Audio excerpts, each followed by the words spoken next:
Right, there's basically a sketch where it's like, because obviously like they announced Batman versus Superman. Right. Okay. So they did a Batman sketch when Superman basically comes on screen.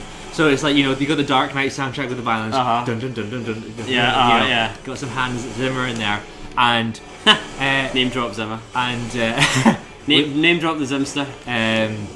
Which we love you, by the way. We love you, Hans Zimmer. I don't know what was going on with the Amazing Spider-Man 2 soundtrack. That was shite. But every other thing you've done is pretty good. Go on, right? That's pretty backhanded. We went from fucking ribbing him to taking the piss. Whoa. Dear me. Whoa. I would run. Alright. Anyway, so anytime, anywhere. Man of Steel is like flies onto the ceiling, the rooftop. He's like, Batman, I need your help. And he's like, what? Why did you need my help? And Commissioner Gordon's there as well. Do you know what that reminds me of? It reminds me of Armin. Oh, that's a future sketch. That's definitely coming. To be continued. That's like copyrighted to fucking Morris. Copyright Morrison. Not Morrison. Morris. James Morrison. Make a house of that's not even the thing. But fuck's sake, these things man. explode. Anyway, and then so Superman's like, Batman, I need your help, and he's like, what? Why do you need my help? You can fucking shit. Why do you need my help? You can shoot lasers from your eyes. My worst enemy is just some fucking steroided out guy with a mask. You could kill him with one punch. And then he's like, and then Commissioner Gordon goes, yeah, Clark Kent. And he's like, whoa, how'd you know I'm Clark Kent? And then Batman's like, oh, everyone knows you're Clark Kent just because you put glasses on. And then Commissioner Gordon takes off his glasses and Batman goes, Commissioner Gordon, what did you do with the Commissioner? And then Commissioner's like, oh, for fuck's sake, puts his glass back on. Commissioner Gordon, there you are. My friend Ewan Bright, fucking hell. He wears, you're gonna need like a throat suit after that. My friend Ewan Bright, he wears glasses, and every time he loves Pete Holmes. Shout out to Ewan Bright and Pete Holmes. I think they're equals. And no, they're not. But every time Ewan takes off his glasses, I always go, Commissioner Gordon. Like in the Batman voice. Like on a night out, he's like, fuck's sake, man. He'll just be taking off his glasses to wipe his eyes or something, and then all he hears, Commissioner Gordon, where is the Commissioner? So he's pretty much going to keep his glasses on at all times, so risk Batman making a fucking appearance. Yeah. Oh god. Apparently Christopher Nolan, Christian Bale, in Batman Begins, how he sort of puts on a Batman voice. Yeah. Not like the one we know now. Not too intense. Not the one we know and love. Yeah. The one we love to hate. Not that old familiar. Yeah. But apparently Christopher Nolan actually did toy about with it to make it what it is now. Alright. So Christian Bale was like, well, why the hell did he make it that? Christian Bale was like, if he toyed around to make it better, why the hell did we get tell me where the trigger is? Like, what the fuck? Oi, governor, where were the drugs going? That's a sketch. I don't know he's trying to find his voice. I don't know what that is. What's that meant to be? Oh my god. I don't fucking know. Yeah, go on. Oh, Jesus Christ. Oh, these acid ones are so intense. They take like 4 shotgun shells to the head. Oh no, I can't do that. I can't do impressions. I can only do impressions of Scottish people, right? So, Billy Connolly and Sean Connery. I can't even do him, no. Do Billy Connolly. Every time I do Sean Connery, it ends up sounding like the alien from Men in Black. You know the one that's like, sugar. Oh god. Give me. Oh no, sugar. No. Do the Eddie Izzard sketch. You think you've got me, Blofeld, but you haven't. I fucking love Eddie Izzard. Shout out to Eddie Izzard. Why are we shouting out to so many fucking people? We're shouting pretty fucking Jesus loud. Christ. We're giving our audience tinnitus. There's people at our door and like, fucking shut at me. Like, stop shouting. Right, hang on, I'm gonna get this wee bastard here. Oh man. I'm trying to reach that guy over there, but... Dude, we've been playing for about almost an hour. Shit. We're quite far ahead. Are we? Yeah. Holy shit. That's We're excellent. making decent progress. Although it's much worse when we get... Like, one of the audience who knows this game inside out is like, nah, mate, no, you're not. Like, I don't know. I personally don't Probably. know. I'd take your word for it, mate. We'd be getting faster. We'd be getting faster if we weren't recording. Because I need to concentrate on. I'm just glad multiple things at I'm once. just glad that fucking gnome. Yeah, I know. Yeah, I know. We get a break from the gnome Just do that. stupid laughing at grin. us. Yeah. Should be gurning fucking gnome. Right, hang on, we're gonna get that guy up there. There we go. Nah, man. Fucked him. Oh! You think you've got me? You think you've got me, Blofeld, but you haven't. I actually do laugh like that sometimes. Not meaning People to. go, the fuck you Nobody do? does. Nobody says. You think that's the tragedy of my Like life. you can't slip that sketch in. Mate, that you is- can only do the laugh. I will explain to you the tragedy of my life. It's when I laugh unintentionally, like, and you are not there with me. So to everyone go- else is like, are you nuts? to suddenly nip in and go, you think you've got me, Blofeld, but you haven't. Right. See this thing on. I'm probably going to mention my friend Morris a lot. I mentioned him in Ray Talk, right? Or Rayman. Sorry. Morris gets a lot of love from Morris always makes the headlines on a night out. Anyway, I'll keep this quick. There's a guy who was like one of my friends in high school. Like for my first 4 years in high school, such a funny guy, Yeah. Ross Thompson Noble. And the thing is, right? Thing is, If he's got two names, he sounds like he's a fucking numpty. it's a double barrel name, mate. Yeah, yeah. And like, because like, Double barrel names, you're either a nutter or a posh gadget. That's it. I don't think he's either, to be honest. He He's must just be rock. He sounds like a nutter to me. I And think like so. me and Morris always that like if we bring him up in conversation, Morris always has to go like I'll say Ross, and then he go, hang on, Ross Thompson Noble. Like you gotta say the whole name. It's such a good name. You know, Ross was. Yeah, that's what Ross was like. You mean Ross Thompson Noble? And Ross like- Thompson Noble of or wherever he lives. So or like whatever, yeah. on New Year, right? That's like in a newspaper when people like describe a rock star when they're like, and Tom York of Radiohead fame. That's what they always say. So you'd say like Ross, what's his name? Thompson Noble. Where does he live? What, do you know what street he lives on? I don't really want to give out his address. Oh, but go on. He lives near Helensburgh. Right. So you'd be like, Ross Thompson Noble of Helensburgh was spotted in a club earlier this week. or Oh something right. like that, yeah. So that's like Just the to give him- headline. just to give him the full name basis, yeah. So on New Year, because I was out with Morris, what a champ. Yeah. And What a man. what a man. And What a pro. basically I was talking about Ross.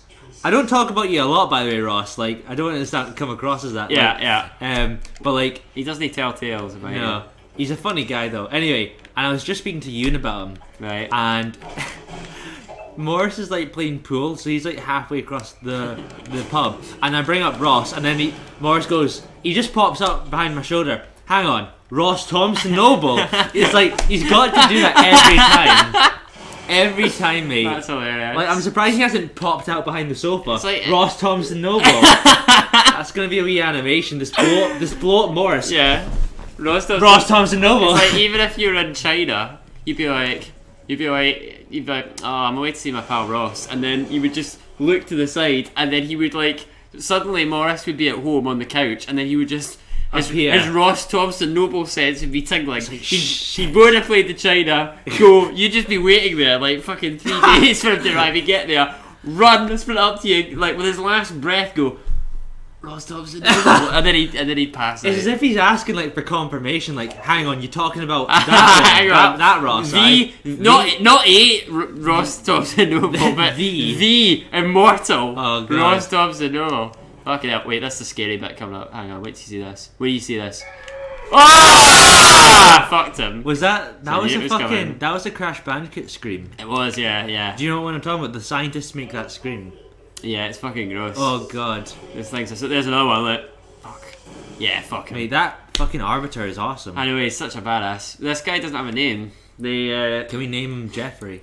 yeah, why not? Jeffrey. I think the fans call him the Victory Mine Vonnegut, but we're going to call him I Jeffrey. prefer Jeffrey. He looks like a Jeffrey. Because that's like a black guy's name, isn't it? I don't think That's that's like the a same sort one. of cool soul singer kind of Are name. they all black? Well, Just 'cause he's the first got one he's got a black voice actor. I don't want Aye, but not that one. I don't want to stereotype our Vortigaunt friends, you know, because they don't deserve that. Jeffrey, you coming with us or not? Right, we're gonna put these. It's like fucking bro team with the with the eagle. Did I ever show you that? No. Oh mate, I'll show you it later. It's so funny. You'll fucking love it. Jeffrey, you're a little bit overpowered though. Right. Okay, I'll go in Alright. here. You won't understand. To be continued. Oh, no, I no. will find out soon. It's hilarious. It's hilarious. Oh shit. We're going down there. I can't fuck that up a bit. Now what? I don't know if I can salvage this. Now what? I think I've just got to drop to my death now. Hang on. Such... That's okay. Like, I'll just drop to the side bit there. Oh, I'll do the corners. Yeah. There we go. Look. Ugh. That's fine. Look. See, look, you heal a tiny bit of health when you stand in these grubs. Oh yeah. So it's actually in your benefit to squish them. Where are we now? We're even further underground. Hang on. Oh! Don't want to use that. Oh! Oh! one? God. Fuck him. It's because I don't understand this game. I'm like, Yeah, 'cause everything. what you don't know, like, it's like the alien in the original Ridley Scott one. You don't ever You're like, see what him. the hell is this? Like- Yeah, yeah. That's how I was reading this really interesting article about Doctor Who, right? Because I'm a massive fucking Doctor Who fan. For those of you that don't already know, because I talk about it constantly.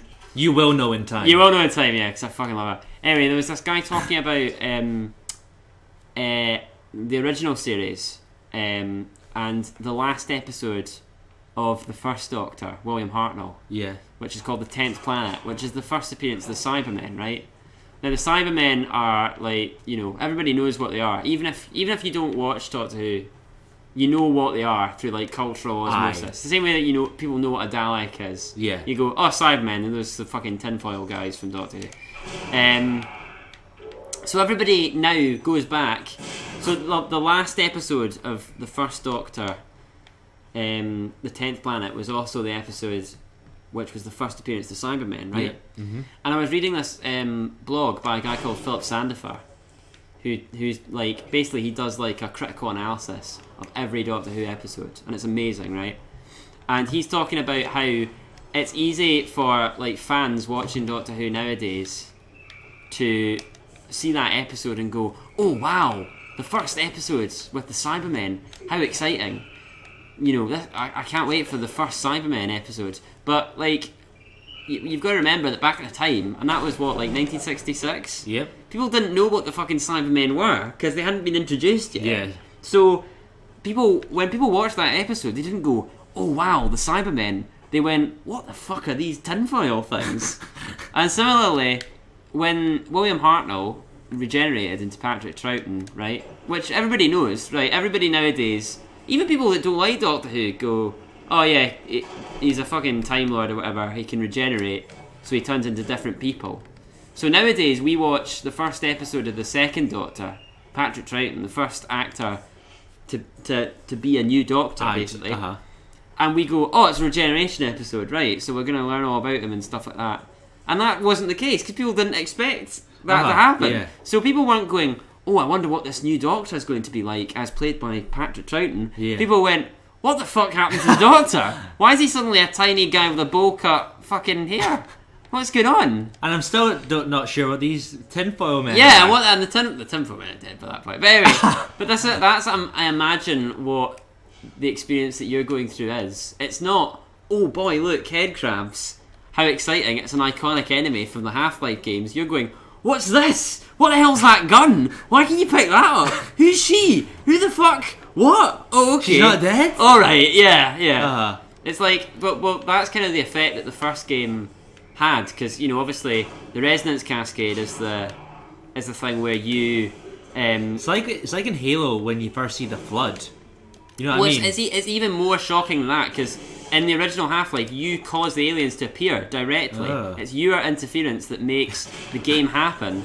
So it's like, so when it goes from like moving crates around, you know, in a science experiment, like just a fun wee game, to suddenly aliens and zombies and shit flying at your head, shit that can pick you up with a massive tongue, shit that can fucking fire like sonic shockwaves. It's totally jarring.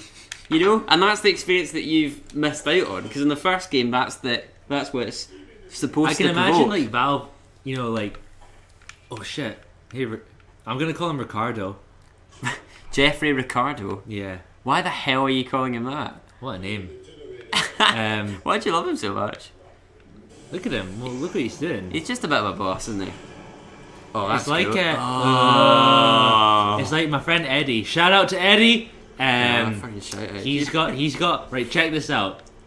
He's totally into like gadgets and buying expensive shit. Right. And he bought himself automatic bin. So you like do that with your hand, where you like you wave it, and then it opens, and then it closes. And I called him Richard. Okay. Like it was like the first name that came the to my bin, head. right? Uh-huh. So like every time I come back to his house, I'm like, oh hey Richard, and then he's like, fuck. And you're like, your bin, mate. Yeah. Have you forgotten? You've forgotten your own bin's name. Pretty harsh. And like, some people must think I'm really weird. Like, I reflect to my own stories. I'm like, yeah, I'm a fucking weirdo. I half of our viewers, and most of them are your friends. So, Jesus.